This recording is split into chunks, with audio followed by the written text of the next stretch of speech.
Sans roupie, je vais vous secouer tout ça. On est là parce qu'il vous faut les meilleurs, des meilleurs, des meilleurs, monsieur. Minable. Minable. Fred! Minable. T'as intérêt de me le dire tout de suite! Méga minable. Fais chier, Fred! Oh, le con va s'en mettre des malades! Qu'est-ce de merde! Edgar, on dirait que t'as la peau qui flotte. Vous êtes vraiment une dégueulasse. Rien comme ça. D'en haut. Fais chier! Jamais vu de super personne. Bonjour, bonsoir, bon appétit ou bonne route. Bienvenue dans ce nouveau et deuxième Ça crève l'écran, le podcast des soirées du troisième type. Une association cinéphile basée à Lille qui aime partager sa passion pour le cinéma et tout ce qui s'y réfère avec notre public, que ce soit au cinéma L'Univers ou à la Guinguette de la Paix, en projetant des films et en débattant. Et débattre, c'est ce qu'on va faire aujourd'hui, bien que je subodore un certain consensus avec mon collègue et camarade Vincent. Bonjour Vincent. Bonjour. Avec qui on va parler dans ce deuxième épisode de WandaVision, dernière grosse sortie Disney+, encore lui, après notre premier épisode sur Saul, que vous pouvez retrouver sur notre site. Alors WandaVision, qu'est-ce que c'est ? C'est une mini-série de 9 épisodes, parue entre janvier et mars 2021 sur la plateforme Disney+, le nouveau bastion de la compagnie Wanzeray qui entend bien la prioriser au détriment des salles de cinéma. C'est la première série télé produite directement par Marvel Studios eux-mêmes. Des séries comme Agents of S.H.I.E.L.D. étaient sous la tutelle d'un studio annexe Marvel Television qui a fermé ses portes en 2019. Wanda and Vision, aren't we a five pair? This is our home now. I want us to fit in. Oh, this is gonna be a gas! Where did you two move from? How long have you been married? And why don't you have children yet? Our story. I think what my wife means to say is that we moved from... Moved from where? Married when? Damn it, why? Oh, Arthur, stop it. Stop it. Stop it. Stop it. This is really happening. Like days of old, lighting the spark of love that fills me. Am I dead? No. On nous l'a matraqué à coups de communication excessive. WandaVision est un moment important dans le développement, ou dirons-nous la seconde vie du MCU, le Marvel Cinematic Universe, qui cherche évidemment à faire peau neuve suite à la sortie d'Avengers Endgame en 2019, qui venait clore plus de 10 ans de trame scénaristique. Cette série est donc la première d'une longue liste de projets télé, dont beaucoup ont déjà été révélés par Disney, qui compte bien étendre au petit écran son emprise sur le grand spectacle. Et pour ce faire, elle ne lésine pas sur un certain nombre de techniques de marketing savamment organisées, entre autres la promesse régulièrement entretenue de connexion primordiale entre les séries et les films et qu'il faudra nécessairement tout voir pour bien tout comprendre. Comme c'est difficile de parler de tout ça sans ricaner, je vais te laisser la parole Vincent. Tout d'abord, est-ce que tu pourrais nous raconter un peu de quoi ça parle WandaVision ? Eh bien, on va essayer, même si c'est pas hyper compliqué non plus, malgré tout.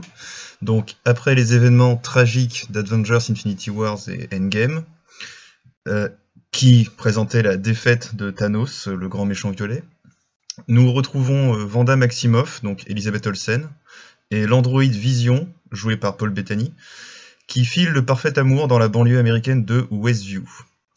Sans explication préalable, Vision étant officiellement décédé dans les précédents films tué par Thanos, le couple semble vivre le rêve américain dans un univers de sitcom tout droit sorti des années 1950, en noir et blanc, avec des rires enregistrés. Donc, comme tu l'as dit, la série est produite par Marvel Studios, scénarisée par Jack Schaeffer et réalisée par Mark Shackman, qui s'occupe de tous les épisodes. Et chaque épisode entend s'amuser avec les codes de la sitcom en fonction des époques. Donc on part des années 1950, et on continue sur les années 60, 70, 80, 90, et on change les coiffures et les vêtements. Mais c'est une première dans les séries Marvel, celle-ci ne s'inscrit plus en parallèle, comme l'était Agent of S.H.I.E.L.D. ou Agent Carter, ou même les productions Netflix qui étaient Daredevil et Jessica Jones, mais dans la continuité directe des films. Nous retrouvons donc comme personnage principal Wanda et Vision, qui étaient des personnages, en tout cas récurrents, si pas forcément principaux, des films Avengers. Commençons par le commencement. Le dernier épisode de la série est sorti vendredi dernier. Quel est ton ressenti face à tout ça ? Mon ressenti, j'ai trouvé ça pas terrible, personnellement, du début à la fin. Alors que tout le monde annonçait une prise de risque de la part de Marvel, en tout cas au début. Les premiers épisodes avaient créé une certaine surprise, il me semble. Moi, j'avoue que dès le premier épisode, j'ai senti que quelque chose clochait dans le dispositif. Et au fur et à mesure, mon sentiment s'est confirmé, on va dire, d'épisode en épisode, en fait. Donc moi, c'est mon ressenti global. C'est, à mon sens, n'est pas une série particulièrement intéressante. En tout cas, y compris dans sa forme, dans son fond, que dans ce qu'elle apporte à cet univers Marvel en général. Et toi, qu'en as-tu pensé, JB? Ouais, je veux dire que je concorde assez. Juste une petite nuance, comme tu disais, effectivement, comme beaucoup de gens avec les premiers épisodes. Moi, je dois dire que malgré la transition vers un nouveau format, donc la télévisuelle, cette série résume bien mon expérience avec la plupart des productions Marvel MCU, c'est-à-dire parfois occasionnellement une bride d'intérêt, une curiosité, éveillée par un concept un peu prometteur, et puis un intérêt qui se délite très très rapidement, et une frustration, une exaspération même croissante au fur et à mesure de la série. Voilà, donc on en pense à peu près la même chose. Va falloir quand même, pour en discuter, revenir évidemment, je pense, sur ce fameux dispositif particulier, ce qui a attiré l'attention des spectateurs, qui est justement ce format sitcom, donc en anglais situation comedy, c'est-à-dire ces séries comiques entièrement axées sur le principe de faire rire le téléspectateur. On commence donc au début par les années 1950, donc cette image de la famille américaine en noir et blanc, la femme au foyer, Vision dans le rôle de l'homme qui revient du travail en mode chérie, je suis rentré. On va peut-être commencer par ces 2 premiers épisodes qui sont dans ce mode-là, du coup. Ouais. Toi, t'en as pensé quoi? Qui fonctionne vraiment comme un ensemble, en fait. Déjà, il me semble qu'ils sont sortis, les 2 premiers sont sortis en même temps, je crois. Ouais, je crois, ouais. Et après, c'était un par un. Et c'est ça aussi qui a contribué, je pense, à moi vraiment me happer quand même dans ce début-là. D'un seul coup, je me trouvais vraiment, pour la première fois quand même depuis un petit moment, depuis qu'on suit ces sorties Marvel-là, pour la première fois, ma curiosité était vraiment éveillée par un concept que je trouvais assez intéressant, qui était, du coup, comme tu l'as dit, qui était annoncé dans la communication autour de la série. Mais je m'attendais pas à ce que dans les 2 premiers épisodes, en tout cas, ils y adhèrent à 100% à ce point-là. Je m'attendais pas à ce que ça... Encore une fois, c'est l'impression que donnent ces deux premiers épisodes, qui est assez rapidement démenti par la suite, mais je m'attendais pas à ce que ça soit que ça, en fait. J'ai été surpris par le fait que les 2 premiers épisodes, ce soit que ce concept-là complètement embrassé, de jouer avec les codes de ces sitcoms. Et je trouvais ça assez original, c'est un grand mot, mais je trouvais ça assez frais, en fait, dans l'imaginaire, dans l'esthétique Marvel, qui est quand même assez grise, assez terne en général. Assez balisé même en général. Hein. Ouais.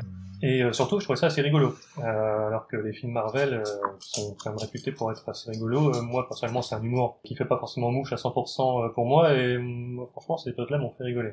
Et pas rigoler d'un point de vue moqueur, tu vois, qui essaierait de parodier juste ces sitcoms-là, juste se moquer de ces codes-là, mais vraiment, je trouve qu'il les adopte et qu'il joue avec. Et vraiment, je trouve ces premiers épisodes intéressants. Il avait vraiment donné de l'espoir pour la suite, l'espoir qui s'est vite dégradé au fur et à mesure de l'avancée, surtout narrative, de la série. Ouais, alors moi, j'avoue que je suis pas totalement... Enfin, j'ai pas eu le même ressenti, en fait, parce que... en gros, quand tu dis qu'ils reprennent ces codes, non pas pour s'en moquer, moi j'ai eu justement l'impression inverse en fait, c'est-à-dire quelque chose d'assez factice.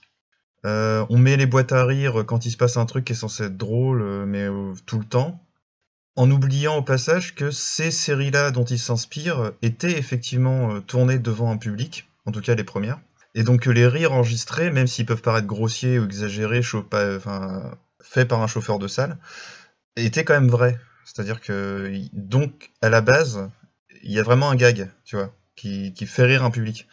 Là, les gags, personnellement, en fait, je les trouvais, pour beaucoup, assez pauvres, finalement. Enfin, assez très peu inspirés, se contentant juste de ce concept, en fait, de dire, on est dans les années 50, c'était ça les années 50, donc c'est drôle parce que c'est un peu pareil, mais en fait, quand tu creuses la question, c'est pas pareil, en fait. Genre, quand tu regardes des vieux épisodes, même si tu te recales... Même s'il y a un décalage temporel, parce que voilà, on ne rit plus forcément de la même chose qu'aujourd'hui, tu peux quand même comprendre que c'est des gags qui faisaient vraiment rire les gens à l'époque. Là, j'avais un peu du mal à voir, en fait, qu'est-ce qu'il y avait de drôle, à part, effectivement, le côté un peu parodique décalé. Moi, j'avoue que dans les 2 premiers épisodes, je crois qu'il y a 2 gags qui m'ont fait rire. C'est quand Vision, il est au travail, là, où il demande c'est quoi son entreprise et c'est quoi ce travail, mais qu'est-ce qu'on fait dans la vie, en fait, et personne lui répond exactement ce qu'ils font. Et le deuxième avec le safe sex, tu sais, les deux lits séparés quand ils sont sous la couette là et qui se rapprochent. Bon, c'est les deux gags où ça m'a fait marrer parce que là je me suis dit il y a un petit décalage parce qu'on intègre des petites choses un petit peu métaphysiques, un petit peu étranges dans la mécanique de sitcom. Mais le reste du temps, j'ai trouvé ça assez pauvre en fait, enfin peu intéressant. Et je comprenais pas trop où ils voulaient en venir avec ça, parce que je me suis dit après, si c'est juste faire une sitcom avec les personnages Marvel. Après, j'avais vu les bandes annonces, donc je savais que ça allait décaler sur autre chose après. Mais sur le moment, je m'étais dit, comme entrée en matière, ça manquait un petit peu de fond. Je comprenais pas trop ce qu'ils voulaient raconter, quoi. Donc moi, ces 2 premiers épisodes m'ont laissé un petit peu pantois. Et deuxième point que je voulais aborder surtout, c'est que moi, cet imaginaire de sitcom années 50, American Way of Life, ça drague pour moi un imaginaire aussi, qui est celui justement de la critique de cet American Way of Life. Et moi, je pensais à des films comme Stepford Wives, Les femmes de Stepford en français, ou Pleasantville, de Gary Ross, qui reprennent ces esthétiques-là pour, en fait, au final, critiquer, en tout cas. Montrer les zones d'ombre de cet excès de la vie américaine trop parfaite. Et là, j'ai trouvé que, justement, on va revenir pour la suite de la série, ça va être pareil, mais en fait, Marvel ne creuse pas cette question-là, en fait. Ne développe pas autour de ça. D'autant qu'ils ont un personnage, donc Wanda, pour rappel, qui est censé venir d'Europe de l'Est. Donc on pourrait faire quelque chose comme quoi elle découvre en fait cette espèce de fantasme américain, et c'est jamais non plus développé. Donc moi j'ai cette espèce de frustration. Ouais. Et même à l'inverse, on découvrira dans un flashback, dans un épisode tardif, que en fait, elle et sa famille et ses proches, ils étaient super fans dans leur jeunesse de sitcoms comme ça, qu'ils avaient des VHS à plus savoir qu'en faire, et qu'ils connaissaient ces séries-là par cœur, qui est une manière très tirée par les cheveux, je trouve, et complètement maladroite de justifier l'existence de ce dispositif dans la série. Sur ce que tu disais par rapport à l'artificialité de la série concernant son exploration, si on peut dire, de ces codes-là, de ces sitcoms de cette époque-là, qu'effectivement là les rires étaient automatiques alors qu'avant ils étaient authentiques à l'époque de ces séries-là. Moi justement ça m'a pas trop dérangé parce que je trouve que, comme tu dis, on savait au début de la série que ça allait pas s'éterniser, que ça allait pas rester comme ça jusqu'au bout, et que ce format télévisuel dans lequel se passe la série était forcément une construction mentale de Wanda. C'est quelque chose qu'on devine assez rapidement, même sans en connaître vraiment l'explication. Et donc c'était forcément quelque chose essentiellement artificiel, et c'est pour ça que ça me dérange pas trop en fait dans ces 2 premiers épisodes. Je trouve que ça vient appuyer en fait le côté construction, le côté artificiel, et même avec jusqu'à avoir des glitches en fait. Les rires automatiques sont des glitches comme les autres. Je trouvais ça pas trop bête. L'un n'empêche pas l'autre pour moi, parce que surtout qu'à la fin, pour moi, il se tire une balle dans le pied dans les derniers épisodes, justement. Le même épisode d'ailleurs que tu parlais, c'est quand il montre qu'il y aurait un envers du décor, tu sais, enfin un moment, il y a un truc bizarre comme ça. Donc je me dis, dans ce cas-là, pourquoi pas y aller à fond en fait. Enfin, mais bon, on va y revenir. Moi, l'idée, c'est que le jeu de référence à travers les âges continue en fait. Alors on passe après aux années 80 avec des grosses choucroutes sur la tête et des vestes en jean trop cool. Et les pantalons Puis après il y a les années 90. Ouais, avec les années 90 avec un peu à la Malcolm qui devient la référence ici, avec le générique en mode ska, enfin vieux rap pourri, débile. Donc on va accumuler un peu comme ça. À chaque fois en fait, on va passer d'une période à l'autre. Jusqu'à un certain point, on va recouper avec le scénario Marvel classique pour essayer d'expliquer tout. Et moi, ce qui me gêne, en fait, c'est que, comme pour les années 50, en fait, c'est qu'à chaque fois, je trouve que c'est abordé toujours de manière très superficielle, en fait. C'est toujours juste des petites choses que les spectateurs peuvent reconnaître en se disant « Oui, c'est vrai, quand j'étais gamin, je regardais ça. Ouais, il y avait ce générique débile chanté à la con. Oui, il y a le personnage de l'oncle, sur lequel on va revenir plus tard. » Mais c'est jamais creusé, en fait. En fait, au bout d'un moment, j'ai l'impression que cette esthétique sitcom devient un prétexte, en fait, justement, pour vendre la série. Et en fait, qui est tellement lourd à porter qu'ils vont essayer, au fur et à mesure, de s'en débarrasser, en fait, le plus vite possible, quoi. C'est à un moment, ça devient impossible, en fait. Ils se rendent compte qu'ils ont mis le doigt dans un truc qui était peut-être trop intelligent pour eux, trop intellectuel. C'est pas possible, en fait. Donc, moi, j'ai vraiment vu ça comme ça. Enfin, à un moment, c'est-à-dire... mais ce qui me gêne d'autant plus, c'est en fait cette manière que j'ai remarqué chez Marvel de plus en plus, de ne rien inventer, et de reprendre des formes anciennes, constamment, en faisant comme si c'était eux qui inventaient l'eau chaude. C'est-à-dire que c'est pour ça que je cite Pleasantville de Gary Ross, qui est un film de 1998, je crois, que tout le monde a sûrement un peu oublié maintenant. Mais voilà, c'est des choses qui existent déjà, en fait. Ces idées de reprise de sitcom, cette caricature de sitcom, on la voit dans Tueur né d'Oliver Stone, même si c'est hyper violent, t'as la même chose. Et eux, ils font comme si... Enfin, moi, je voyais les commentaires au début, les gens, j'ai l'impression que c'était un truc brillant, qui avait jamais été fait avant. Et en fait, non. Et en fait, Marvel laisse les autres expérimenter et se planter éventuellement.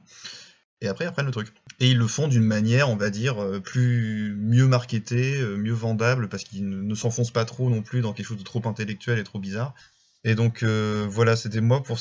En fait, je pense qu'on peut passer assez vite sur cette idée de traverser l'histoire des sitcoms, parce que le côté réflexif, analytique de ça reste toujours superficiel, en fait. Enfin... Bah, effectivement, autant je trouve que, encore une fois, je trouve que ça marchait plutôt pas trop mal pour les 2 premiers épisodes, pour les les séries les plus éloignées de nous historiquement, chronologiquement, que sont les années 50-60. Autant effectivement, plus la série emprunte des références à des séries plus récentes, et plus là ça relève juste du gimmick, comme tu dis, très superficiel.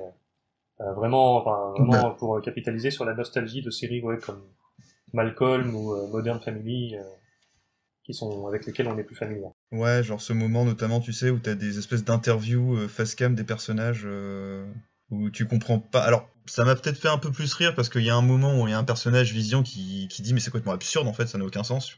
Oui, pourquoi je suis là faire une interview en pleine scène d'action Ouais, enfin là ça m'a fait rire, tu vois, je me suis dit bon, il y a un petit décalage, ok, mais ça mène à rien en fait, c'est juste un gag. Et à un moment, un gag, pour moi, à mon sens, dans le comic, doit mener vers quelque chose, en fait. De pas juste être un gag qu'on peut isoler comme ça. Mais bon, ça, c'est une question beaucoup plus vaste qui dépasse Marvel en soi.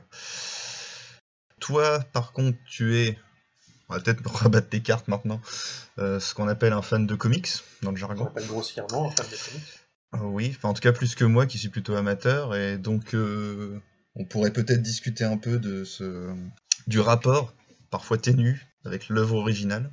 Ouais, bah, c'est vrai que moi c'était aussi une des raisons pour lesquelles j'étais assez curieux de voir cette série, plus je dois dire que les autres projets de séries MCU qui ont été annoncés, comme celle sur le Faucon et Bucky là, ou Loki, enfin ça m'intéressait un peu moins. WandaVision, elle m'intéressait plus parce qu'effectivement ça semblait s'inspirer plus ou moins près ou de loin à des histoires assez récentes que j'avais beaucoup aimées, et même pour certaines sont un peu à l'origine de mon goût, de ma découverte des comics, notamment le crossover House of M qui date de début 2000, mi-2000, avec lequel j'ai vraiment commencé à lire des comics à l'époque. Et ça m'intriguait un peu. Je me demandais comment est-ce qu'ils pouvaient adapter quelque chose de si complexe, qui reposait sur autant de trames scénaristiques vieilles de plusieurs décennies en une seule série télé. Et je sais pas pourquoi, je me suis imaginé qu'ils seraient capables de le faire, parce que forcément, comme pour d'autres adaptations de gros arcs narratifs comme ça, comme Dark Phoenix par exemple, chez les X-Men ou autres, c'est beaucoup trop gros pour eux, donc ils passent à autre chose. Ils essayent de récupérer les morceaux, de juste récupérer des petites bribes, vraiment comme on disait en fait, la surface de ces histoires-là, de ces récits-là, juste des petites références visuelles pour la plupart. Alors juste, si on pouvait peut-être expliquer en quoi consiste House of M, donc pour ceux qui nous écoutent, c'était un gros crossover donc croisement de séries, entre plusieurs séries Marvel dans les comics, où Wanda, du coup, la sorcière rouge, donc celle qui est au centre de la série, reforme la réalité à son image. C'est-à-dire que c'est une mutante normalement, personnage des X-Men, qui reforme la réalité dans un sens où les mutants ne seraient plus traqués. Ce qui fait que Magneto devient le maître du monde, certains personnages changent d'identité, donc tout ça quoi. C'est elle qui est au centre de ce bouleversement majeur. Et du coup, c'est une histoire vachement intéressante parce que en assez peu d'épisodes, elle cristallise beaucoup d'enjeux qui ont été produits, amenés, entretenus pendant plusieurs années, voire des décennies, du coup. Et là, dans cette série télé-là, je trouve que ça fonctionne vraiment pas, en tant que tel, et en tant qu'adaptation. Bah, moi, je pense qu'il faut pas prendre ça pour une adaptation, on va dire, officielle de House of M, comme pouvait l'être, par exemple, avec les déceptions que ça a causé Civil War, le troisième Captain America. Je pense qu'ils ont juste repris quand même l'idée parce qu'en fait, Vanda Maximoff, c'est un personnage un peu problématique, enfin pas problématique au sens woke, mais problématique dans le sens où on ne sait pas trop, en fait, même dans les comics, c'est pas hyper clair ses pouvoirs en fait. Elle s'appelle la Sorcière Rouge, mais même dans les films, c'était pas clair jusque-là ce qu'elle pouvait faire exactement, quelle était sa puissance, sur quoi elle agissait exactement. Donc je pense qu'il fallait au moins cette série-là pour montrer aux spectateurs, pour que le spectateur finisse par comprendre en fait à quoi sert ce personnage tout simplement, quoi. Enfin, parce que son frère, donc Pietro, qui est mort dans Avengers 2, court très vite. Bon, ça c'est facile à identifier, hein, c'est Flash, c'est ce que tu veux, quoi. Mais elle, remanier le tissu de la réalité, c'est quand même un concept... c'est un peu chargé, moi, je trouve, quand même. Même moi, j'ai toujours pas compris dans les comics... Bah, c'est effectivement assez chargé, et puis ça avait été excessivement mal introduit dans Avengers 2, justement.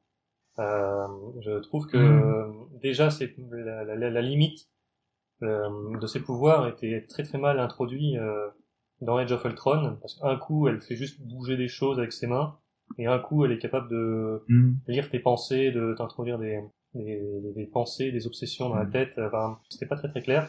Effectivement, le personnage de la Sorcière Rouge est assez complexe à aborder dans l'histoire des comics, et d'ailleurs, j'ai une petite pensée émue pour les jeunes spectateurs qui voudront s'intéresser un peu aux comics et qui essaieront de rattraper les wagons avec les séries que Marvel est en train de réimprimer, parce que ça va être un joyeux bordel à choisir quoi lire pour essayer de comprendre un peu ce qui se passe. Effectivement, c'est ouais, trop vieux pour ces conneries. Effectivement, ce personnage-là a eu des pouvoirs, une personnalité, une présence dans cet univers qui a un peu évolué au gré des scénaristes et des époques. À la base, effectivement, elle avait juste des pouvoirs vaguement télékinésiques. Pour avoir des pouvoirs vers les années 80, à peu près, beaucoup plus orientés sorcellerie, mystique, etc. Et d'ailleurs, elle est souvent posée comme assez similaire en termes de puissance à des personnages comme Doctor Strange, par exemple, avec qui elle a destiné à cohabiter au sein du MCU maintenant dans le prochain Doctor Strange, je crois. Mais justement, est-ce qu'on pourrait pas développer sur ce personnage au sein du MCU, introduit assez maladroitement effectivement par Joss Whedon dans... L'ère d'Ultron, en français. Ouais. C'est-à-dire que c'est un personnage dans les comics qui est en fait... connectée aux X-Men, donc c'est la fille de Magneto, enfin, ça et la sœur de Quicksilver, faut le dire, mais les X-Men ne sont pas dans le MCU en ce moment. Donc ils n'ont pas les mutants, ils n'ont pas cette partie mutante. Et il y a un autre point aussi qui est intéressant, c'est qu'elle s'appelle la Sorcière Rouge, mais avant Doctor Strange, la magie, on va dire, la sorcellerie, n'a pas non plus été particulièrement amenée dans l'univers. En tout cas, cette partie un peu cosmique... étrange, n'avait pas été particulièrement développée, et même dans Doctor Strange, la magie qui développe dans Doctor Strange n'est pas très claire en fait. On est plutôt dans une forme de bouddhisme, New Age, un peu bizarre, tu vois, enfin un peu étrange. Et là, il y a quand même un point qui est quand même assez intéressant mais risqué dans cette série, c'est qu'ils essayent d'assumer plus encore ce côté magie en fait, sorcellerie, avec le personnage de la méchante.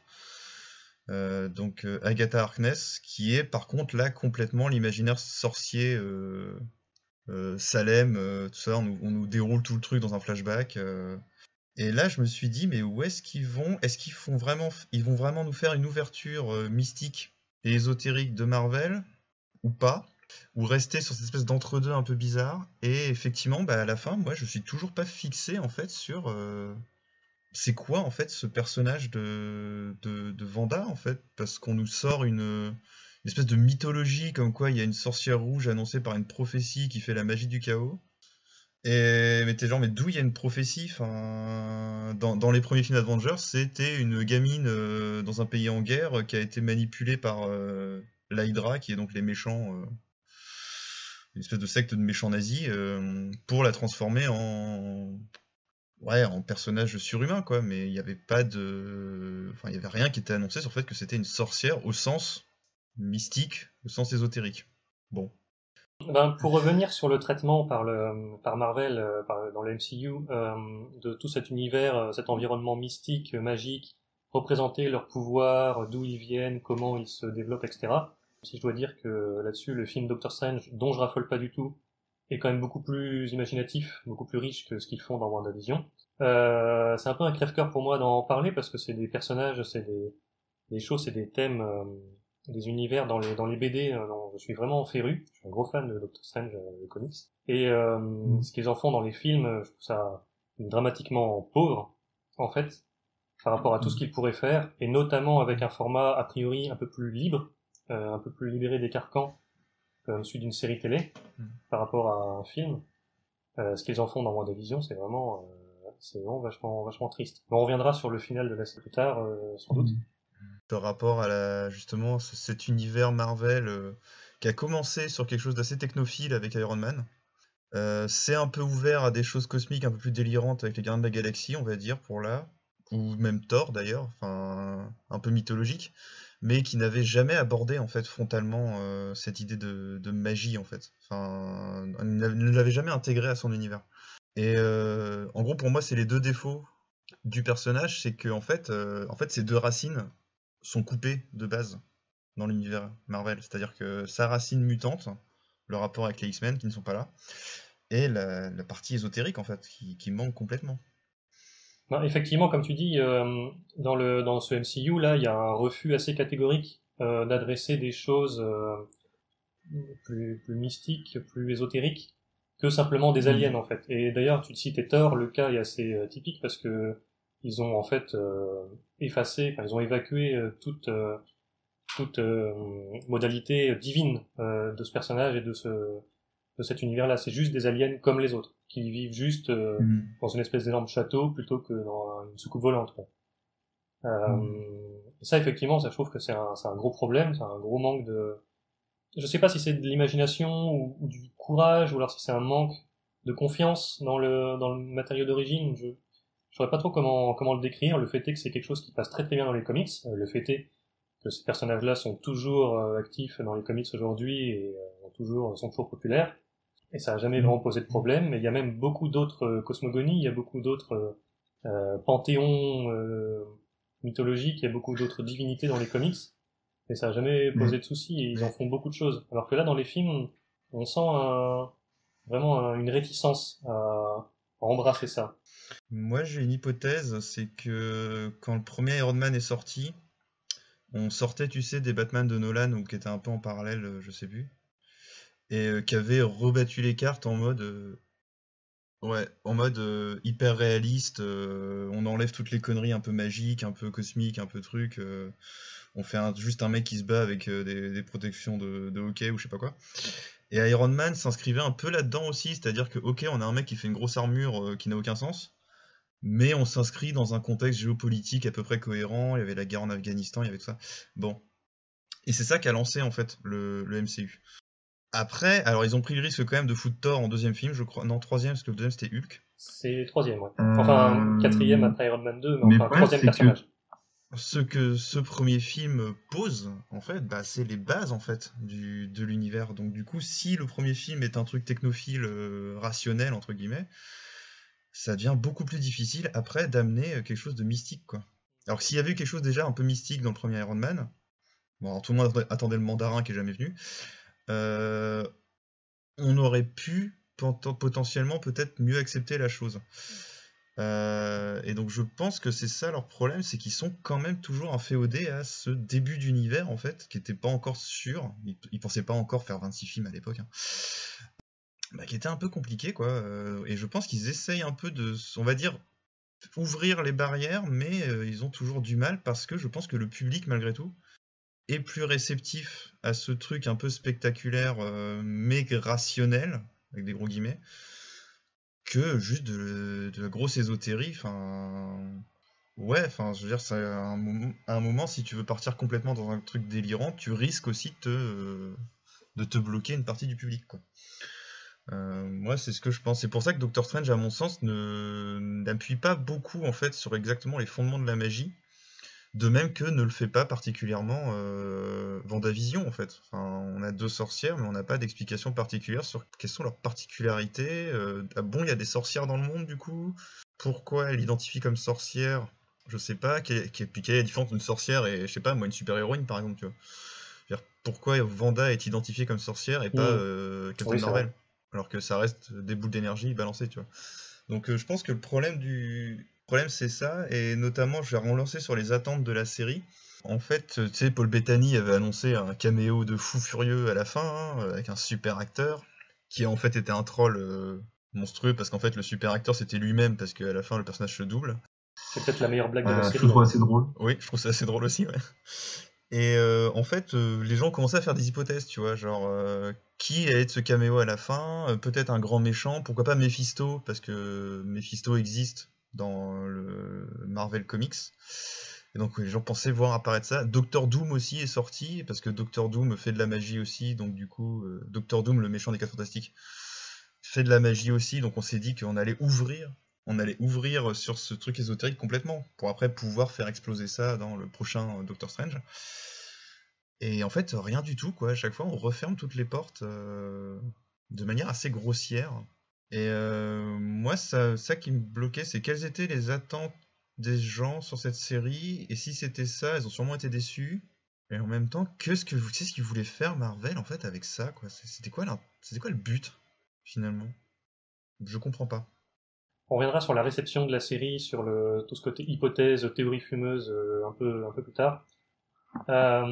Pour revenir à ce que tu disais sur les fondations, narratives, esthétiques du MCU avec le premier Iron Man en 2008, dont ils ne se sont jamais a priori décrochés. Ouais, effectivement, je trouve que c'est assez le cas. Et d'ailleurs, tous les films du MCU d'origin story, Doctor Strange, Captain Marvel, etc., fonctionnent à peu près sur le même modèle, quasiment les mêmes thématiques, la même structure, et ce que je trouve assez pauvre.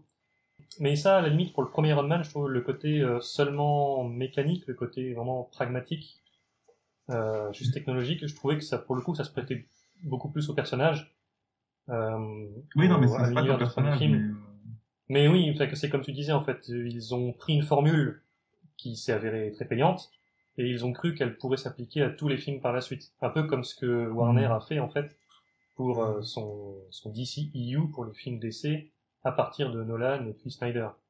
Ils ont cru qu'il suffisait d'un moule pour enchaîner toute leur production. Ce qui, évidemment, relève d'une vision des choses assez limitée. Ouais, sur les attentes, la réception de la série, bah ouais, tu te demandais quel était bien l'objectif de la série, ce que les gens pouvaient imaginer, ce que les gens peuvent trouver à la série. J'ai regardé un peu parce que on discutait un peu de la réception du public, toi sur ton Twitter, moi sur YouTube ou quoi, sur les vidéos que je vois passer.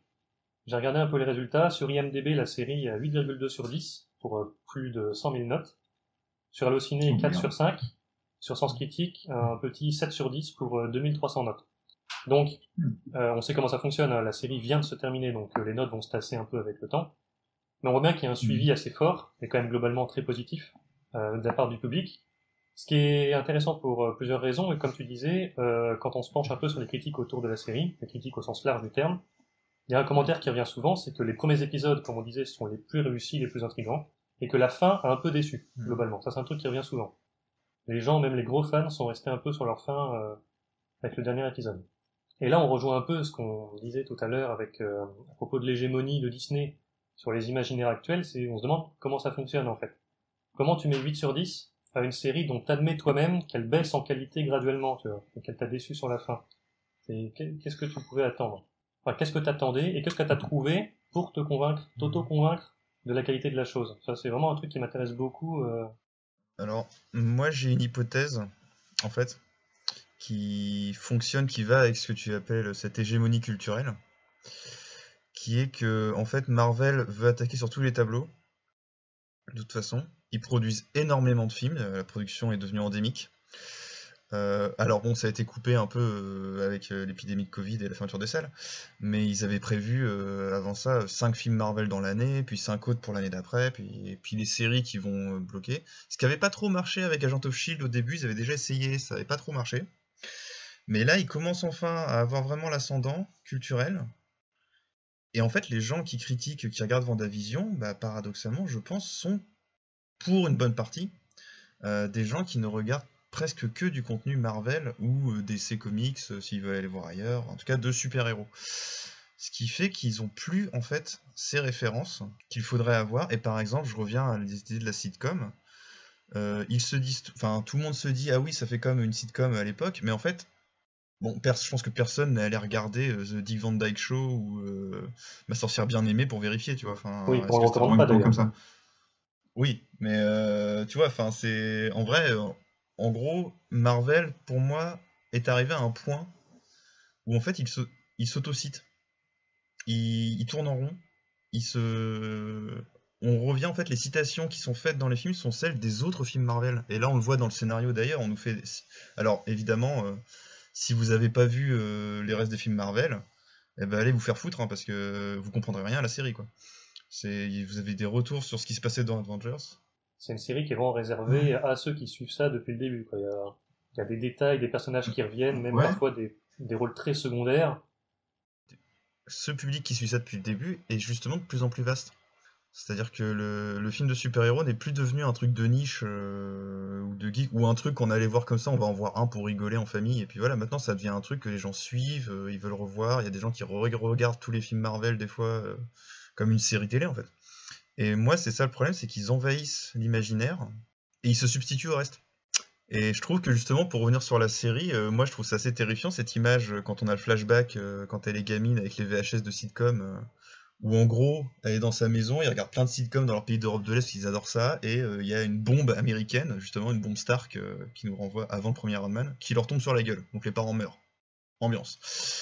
Et moi je vois cette image, je me dis mais c'est terrifiant, parce qu'en fait on a cette idée que la guerre ne se fait pas que militairement, mais aussi culturellement, par les Américains. C'est-à-dire que les sitcoms en fait américaines sont l'équivalent culturel des bombes que Stark envoie sur leur gueule, quoi. Et est-ce que tu crois que Marvel va développer cette idée ? Sûrement pas en fait. Non, ils vont couper l'herbe sous le pied au truc, ils vont dire de toute façon on sait qu'Iron Man il est devenu gentil donc on s'en branle, et puis elle est devenue gentille, elle a rejoint les Avengers, elle voulait plus se venger finalement, et tout ça, enfin en fait ils vont rétro-pédaler sur toute cette question-là, juste pour dire, comme tu disais, juste pour dire, oui bah en fait elle était fan de sitcom, donc c'est pour ça que quand elle refait la réalité, elle fait une réalité sitcom. Et t'es... Ouais, ok, très bien, enfin, mais c'est tout en fait. Et donc il n'y a plus de discours politique, il n'y a plus de discours comme on aurait pu faire un discours politique sur ces gens qui sont manipulés dans la ville, qui ont fait vivre le rêve américain, mais à un moment on voit très bien quand elle arrive, c'est une ville de merde, genre vieille ville ouvrière américaine où il n'y a plus de boulot, quoi. Donc est-ce qu'ils vont réfléchir à ça, cette idée que ces gens ont une vie de merde et elle essaie de leur offrir une vie meilleure même si elle rate complètement? Non plus, ces personnages sont complètement exposés, c'est du fond, c'est du décor. Et moi, le problème, pour revenir au début, c'est que ouais, Marvel en fait veut être partout, veut se substituer à l'imaginaire collectif, et ça marche en fait. C'est-à-dire que les gens qui notent Vendavision sont des gens qui aiment bien les autres films Marvel, je suppose, hein, ils ont le droit. Mais moi, ce qui me gêne, c'est juste quand tu regardes que ça, forcément en fait, tu captes les références à ça, mais tu oublies qu'il y a autre chose à côté, et il y a des choses parfois qui valent plus le coup sur des sujets complètement similaires en fait. Moi, c'est mon idée, ma hypothèse. Pour appuyer ton propos, on va rappeler, j'ai fait mes petits devoirs, qu'en 2019, donc la dernière année en date, on va dire normale, de fonctionnement normal du cinéma, les films Marvel à eux seuls ont rapporté plus de 5 milliards de dollars au box-office mondial, 5 milliards 300 millions si on compte X-Men Dark Phoenix de la Fox qui venait d'être acheté par Disney à l'époque. Donc c'est vraiment il y a vraiment, oui, une hégémonie manifeste dont on parle depuis le début. Oui, la scène de flashback dont tu parles est vachement intéressante à cet égard, dans le refus d'affronter certains sujets qu'ils abordent eux-mêmes en fait. C'est Disney, c'est-à-dire que tu as un pays qui est vraisemblablement en guerre civile, enfin quelque chose de très grave, les coups de fusil dans la rue, en bas de la rue et tout, et eux, ils se réfugient chez eux, et ils regardent Ma sorcière bien aimée, il y a quelque chose de très gênant en fait. Ça à la rigueur, qu'ils veulent échapper à leur quotidien pourri, soit, pourquoi pas. Mais dans ce cas-là, faut quand même questionner le fait que leur échappatoire au quotidien pourri est vendu par les mêmes mecs, qui vendent les bombes qui se prennent sur la gueule. Et ça, c'est jamais... non, c'est... Et donc c'était cette posture un peu des américaines où ils sont sur tous les fronts, mais c'est pas eux les méchants non plus. Parce que en même temps, c'est pas eux qu'on... c'est un peu... C'est pas les armes qui tuent, c'est les gens qui tuent les gens, tu vois. Enfin, c'est-à-dire, nous, on fournit juste les choses, vous faites ce que vous voulez. Et c'est un peu une manière, et bah, c'est le discours même Marvel, tu vois. Eux, ils font que des films de super-héros. Si ça divertit les gens, c'est bien, c'est pas très grave. Alors qu'en fait, non, il y a quelque chose, il y a une guerre culturelle, je pense, qui se joue quand même, hein, enfin, malgré tout. Le truc d'imposer ces figures qui sont quand même des figures américaines, malgré tout. Même si Vanda vient d'Europe de l'Est, je sais pas quoi, c'est quand même des figures intégrées, remâchées par la culture américaine. Ça pose beaucoup de questions, quoi. Mais effectivement, le fait que le public, même français et international, je pense on peut dire, se soit fait bouffer comme ça, bah ouais, c'est évident, quoi. Enfin, on a perdu, on va dire. Tu vois, C'est vrai que c'est un sujet qui est vachement intéressant, surtout aujourd'hui, a priori quelques mois peut-être plutôt bien de la réouverture des salles, et donc d'un effet entonnoir qu'on redoute un peu au niveau de la programmation des films, des grosses sorties. Les grosses sorties américaines qui ont le pied à l'étrier depuis 1 an bientôt. Et si rien n'est fait pour harmoniser tout ça, comme on en discutait l'autre fois, on sent venir vraiment une invasion, une submersion de production, de blockbusters, de grands films à grand public, au détriment de tout ce qui a pu se faire de plus indépendant pendant ce temps-là. Après, ce qui peut être intéressant, c'est du coup, c'est des studios rivaux quand même. Je pense au James Bond qui va sortir, c'est comme ça. Ce qui peut être intéressant, c'est que toutes ces forces en puissance vont se rentrer dans la gueule, quoi. Et potentiellement s'entre-détruire. Donc, ça c'est autre chose. Je suis pas trop sûr. Bah, je sais pas trop. Après, je dis pas que Marvel va perdre dans la bataille, mais en tout cas, il y a quelque chose en tout cas qui se joue, c'est que c'est des films avec des budgets monstrueux et la fermeture des salles, malgré tout, leur a mis un coup dans l'aile. Et s'ils ont été obligés de sortir Vendavision en série, enfin, c'était prévu comme une série, mais il y avait un autre film qui était prévu, je crois, avant. Enfin, leur phase 4 s'est terminée un peu en prout avec Spider-Man, je crois. Ce qui n'était pas prévu. Bon, en même temps, on s'en fout de ces phases, là. Ça va rien dire. Mais je crois qu'en fait, ils l'ont rabattu sur le truc d'avant en disant bon, bah finalement, on termine là-dessus parce qu'ils ont été obligés, en fait. Ils voulaient finir avec Black Widow. Et voilà, mais en fait, c'est parce qu'ils sont obligés. Et pour ça que je pense qu'on a toutes ces séries Marvel qui ont été annoncées d'un coup comme ça en disant on va sortir tout ça. C'est parce que leur stratégie a un défaut, c'est qu'il faut occuper le terrain. Absolument. Parce que c'est pas des films, justement, moi je trouve, c'est pas des films mémorables en fait. C'est des films que tu les regardes, tu passes pas un mauvais moment. Enfin, ça dépend de tes attentes, mais en tout cas, en général, on va dire, c'est pas horrible. Mais c'est pas dingue non plus, quoi. Non, bah, c'est le moins qu'on puisse dire. C'est pour ça ce revirement, enfin cette profusion de production sur Disney+. Aussi, enfin ils ont été assez rapides à reprendre les choses en main et à s'assurer un avenir quand même malgré tout avec cette plateforme-là. Parce que pour le coup, ils ont eu un timing assez bien inspiré. Ouais, mais un timing inspiré, mais en même temps, moi je trouvais que ça sentait un peu la panique quand ils ont commencé à balancer. Mais ouais, enfin c'est l'idée en tout cas d'occuper le terrain avec leur plateforme. En gros, le but c'est que tout le monde soit sur leur plateforme Disney+ tout le temps 24/24. Et en produisant des films notamment qui sont en fait consommables, quoi. C'est des produits de consommation. Mais je pense la même chose avec Netflix, tu vois. C'est la plupart des trucs Netflix sont des trucs que tu regardes parce que je sais pas, t'as rien à foutre le soir, tu te fais chier. Tu regardes ça, tu dis ok, j'ai vu un truc, puis en fait tu l'oublies mais hyper vite, quoi. Enfin, de plus en plus. Si on peut se permettre un petit aparté à ce sujet-là, Eline et moi, on a récemment regardé le jeu de la dame. On a craqué parce que on en avait marre en fait que tout le monde nous le recommande sans arrêt, tu vois. On s'est dit bon, on va checker ça, comme ça les gens vont arrêter. Et effectivement, c'est basiquement ça. C'est encore une mini-série avec un personnage féminin assez charismatique sur qui repose, sur les épaules de qui repose tout le contenu de la série, avec des enjeux un peu psychologiques, plus ou moins importants, etc. Et c'est vrai que c'est complètement ça, quoi. C'est une série qui est très compétente, qui est propre, qui est pas moche à regarder, et qui réussit vraiment à t'entraîner, quoi, à donner une raison de regarder ça, limite de te le binger d'un coup. Mais effectivement, dès le lendemain, t'en retiens rien, quoi. C'est une série qui fondamentalement ne parle de rien, sinon en surface. Ce qui est intéressant pour revenir avec un peu le fond du sujet, c'est que le jeu de la dame, enfin moi j'ai regardé un épisode, T'as des gens qui comparaient ça à une structure de shonen, tu sais, genre elle se bat contre plusieurs adversaires de plus en plus forts et en fait elle les bat et puis ils deviennent ses amis et puis il y a toujours un personnage de plus en plus fort qui arrive. Mais c'est aussi une structure pareil éculée du film de super-héros et du comics. Et en fait culturellement c'est ça qui est aussi terrifiant, c'est qu'au niveau juste format des récits, bah tout le monde se rabat sur le film de super-héros en fait, ou sur cette logique de confrontation entre des personnages dans laquelle on va faire éclore des thématiques potentiellement universelles comme la famille, je sais pas, enfin. Mais en vrai. Mais effectivement, enfin, pour prolonger ce que tu dis, le climax de la série, du coup, c'est le 3e et dernier duel d'elle contre le gros champion soviétique, là, qui est un peu sa némésis pendant toute la série. Et elle le bat, gros spoiler, je suis désolé. Elle le bat grâce au pouvoir du team-up, parce que elle fait une pause, je crois, téléphonique, et au téléphone, elle a un appel conférence avec tous ses anciens amis, ses anciens mentors, etc., qu'elle a déjà battus par le passé, qui lui font part de leur stratégie, de leur technique. Ah, il fait ça, tu dois faire ça, nana. Et c'est clairement mis en opposition avec le personnage du soviétique, du coup, qui est tout seul. Et d'ailleurs, pendant toute la série, on nous dit, on parle beaucoup trop du jeu de la dame alors qu'on devrait parler de WandaVision. Enfin, c'est pas grave. Pendant toute la série, on nous présente. Oui, c'est vrai, pardon. On nous présente, mais c'est parce que ça participe de ce que tu dis. On nous présente les joueurs soviétiques comme supérieurs aux Américains parce que les Américains sont trop individualistes, ils jouent trop pour eux-mêmes, alors que les Soviétiques ils jouent ensemble en bloc, tu vois.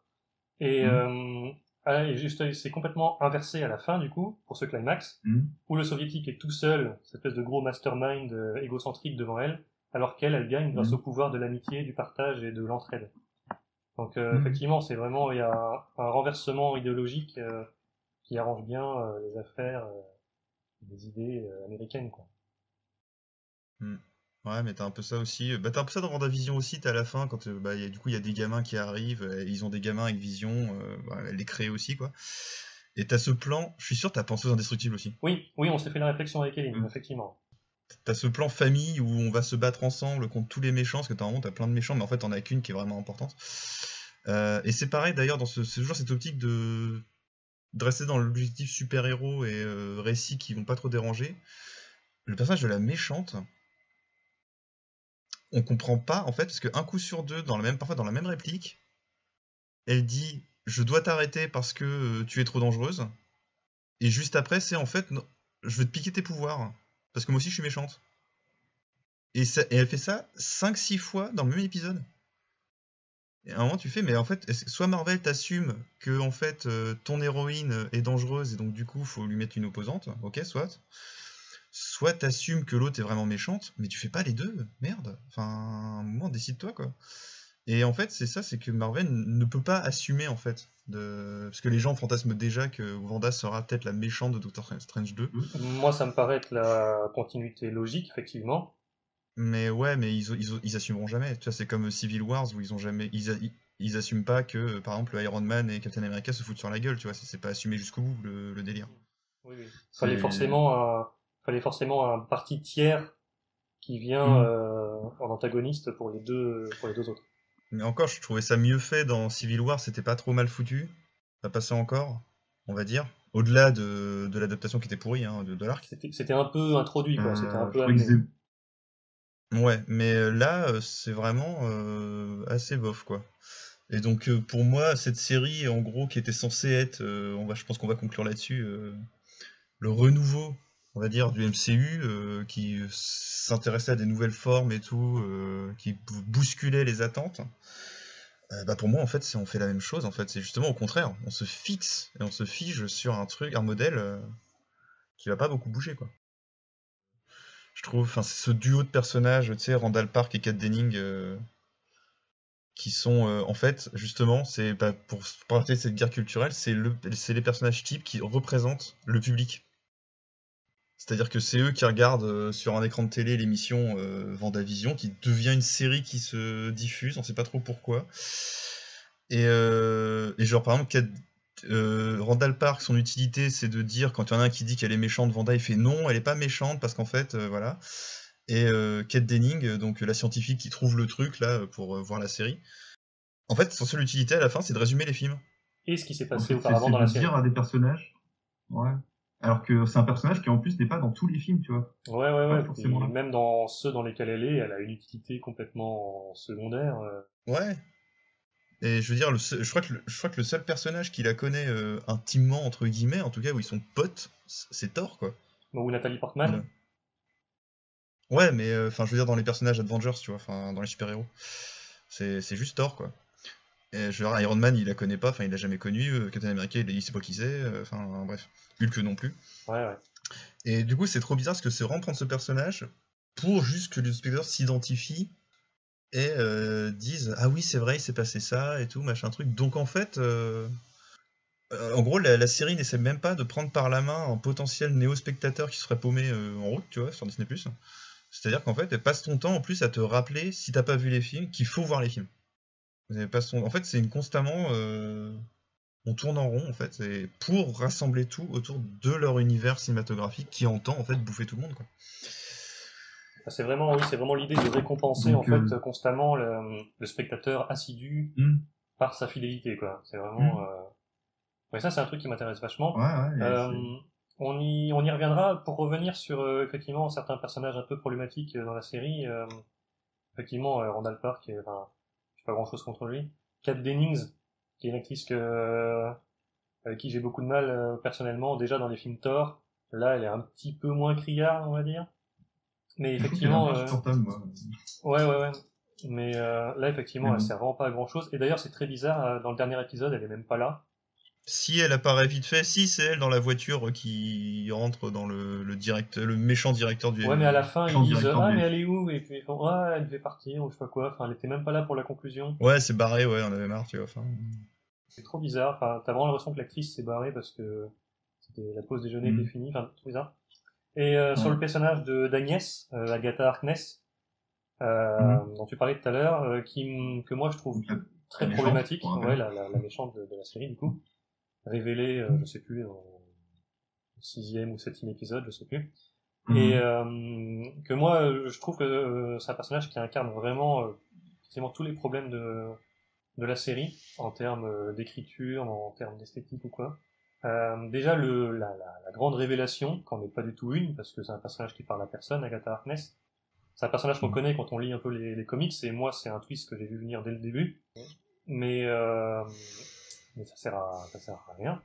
Comme tu disais, on comprend pas du tout ses intentions. À savoir que dans les BD, le personnage d'Agatha Harkness, c'est plutôt gentil.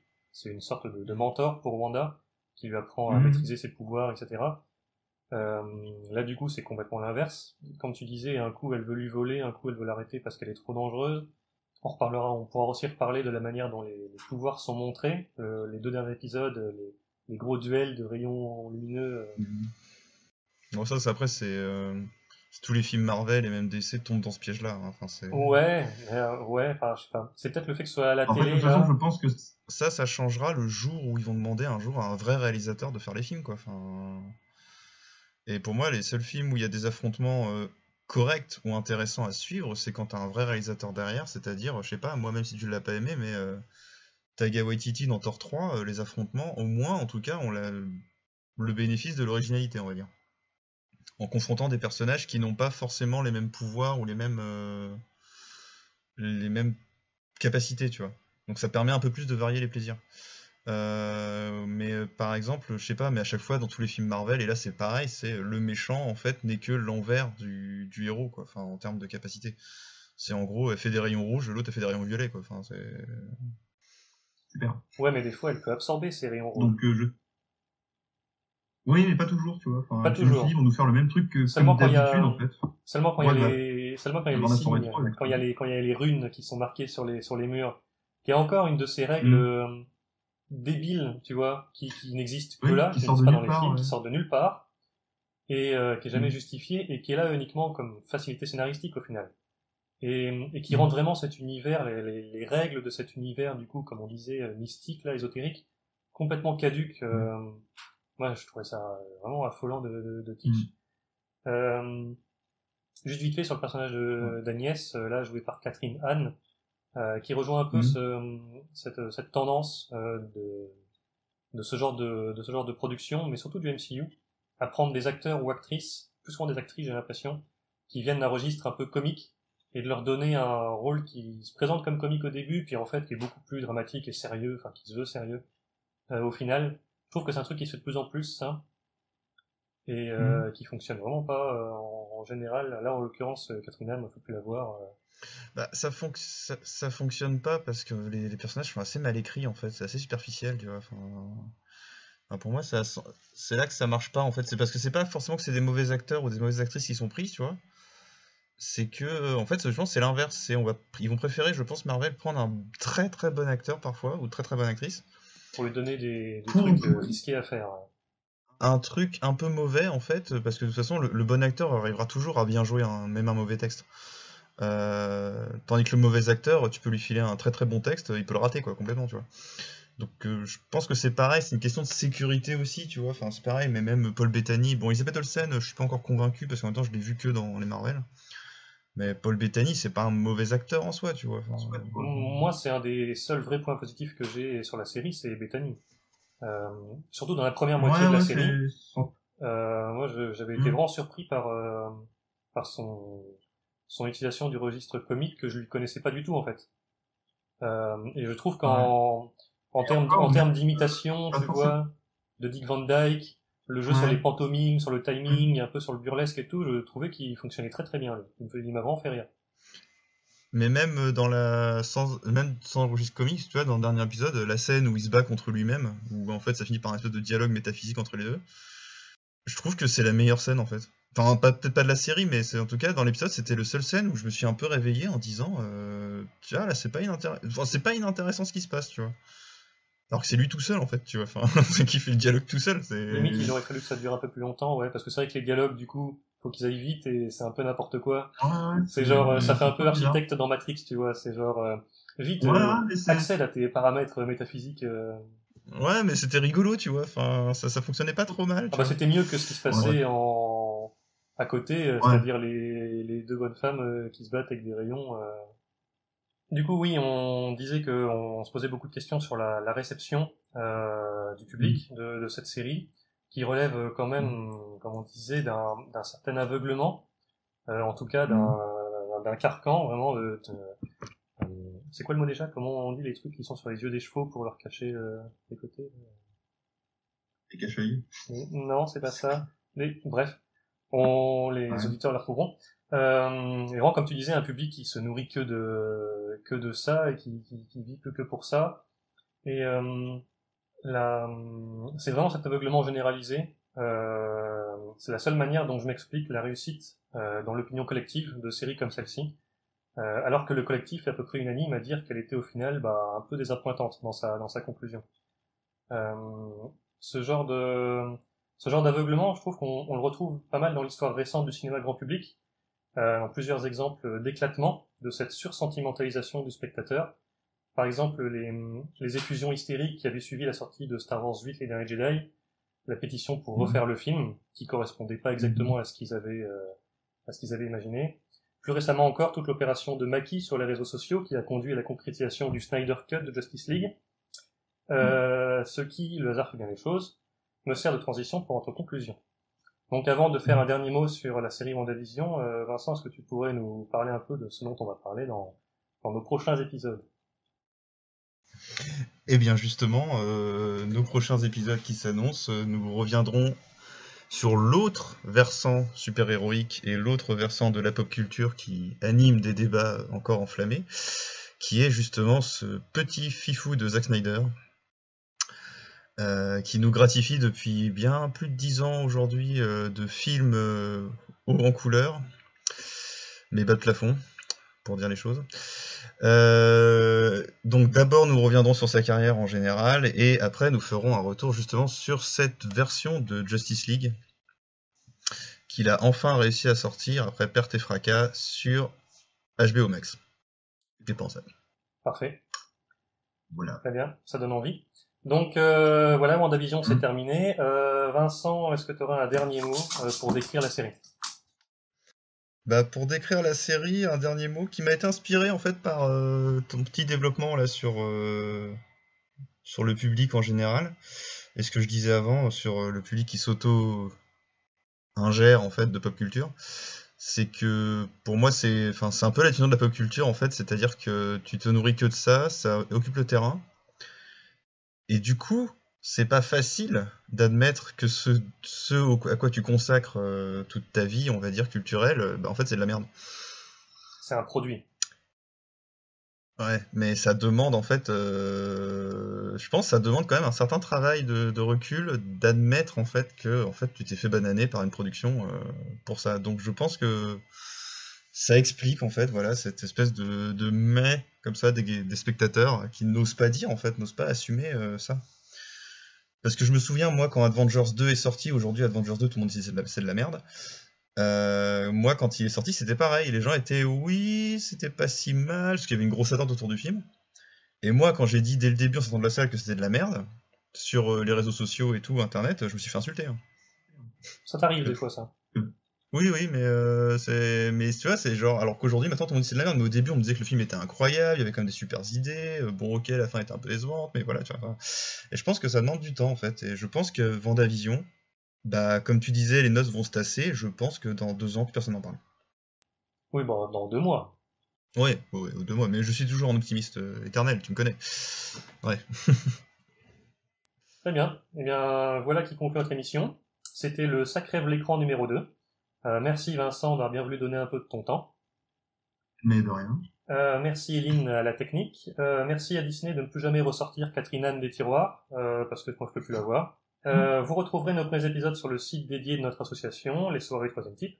Vous pouvez aussi nous retrouver sur Facebook, Twitter et Instagram. Mettez des petits pouces bleus si vous n'en pouvez plus du rouge. Et à bientôt pour notre Snyder Extravaganza. Salut! Salut!